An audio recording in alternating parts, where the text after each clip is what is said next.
जयकुमार गोरे प्रकरणात मुख्यमंत्री देवेंद्र फडणवीसांनी मोठा गौप्यस्फोट केला। प्रकरणातील आरोपींच्या संपर्कात राजकीय नेते असल्याचा दावा त्यांनी केला। तर आरोपींचे सुप्रिया सुळे आणि रोहित पवारांसोबत फोन कॉल झाल्याचे अनेक पुरावे असल्याचं फडणवीसांनी सांगितलं। तर पत्रकाराच्या सातत्याने संपर्कात असते असं म्हणत सुप्रिया सुळेंनी मुख्यमंत्री देवेंद्र फडणवीसांच्या आरोपांना उत्तर दिलेलं आहे।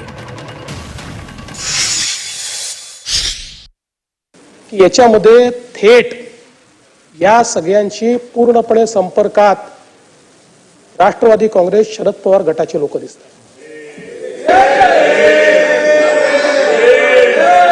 पुराव्यानिशी सांगतो, पुराव्यानिशी या ठिकाणी प्रभाकरराव देशमुख थेट याच्यामध्ये 100 वेळा या तिन्ही आरोपींशी बोललेले आहेत आणि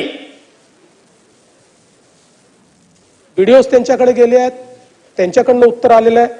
पण त्याहीपेक्षा मला जसं वाईट वाटतं, मी काय त्यांच्यावर आरोप करत नाहीये, पण त्यांनी आत्मचिंतन केलं पाहिजे।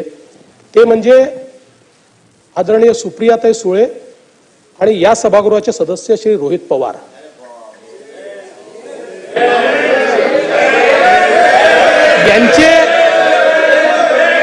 यांचे कॉल्स तुषार खरात आणि यांच्या विरुद्ध जे व्हिडिओ केलेले आहेत ते व्हिडिओ केल्यानंतर त्यांनी यांना पाठवले आहेत। मला आश्चर्यही वाटलं की जो आरोप माझ्यावर झालेला आहे, एक तर माझं आयुष्य, माझा मोबाईल हा पूर्णपणे पारदर्शक आहे।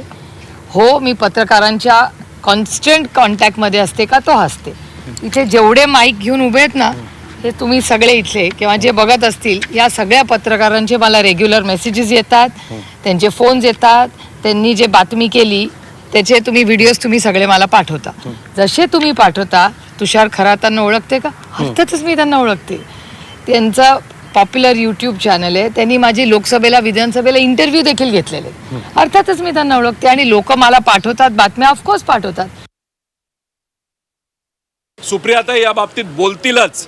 मी सुद्धा या बाबतीत अधिवेशनामध्ये संविधानाच्या विषयावर बोलण्याचा प्रयत्न त्या ठिकाणी केला आणि आता तुमच्या माध्यमातून आम्ही इथं बोलत आहोत। आम्ही कुठेही चुकलेलो नाही, फक्त तिथं मंत्री महोदयांना एक बळ मिळावं, अधिकाऱ्यांनी त्यांच्या भागामध्ये जिल्ह्यामध्ये त्यांचं ऐकावं, यासाठी मुख्यमंत्र्यांनी आमचं नाव मुद्दामून त्या ठिकाणी केलेलं आहे।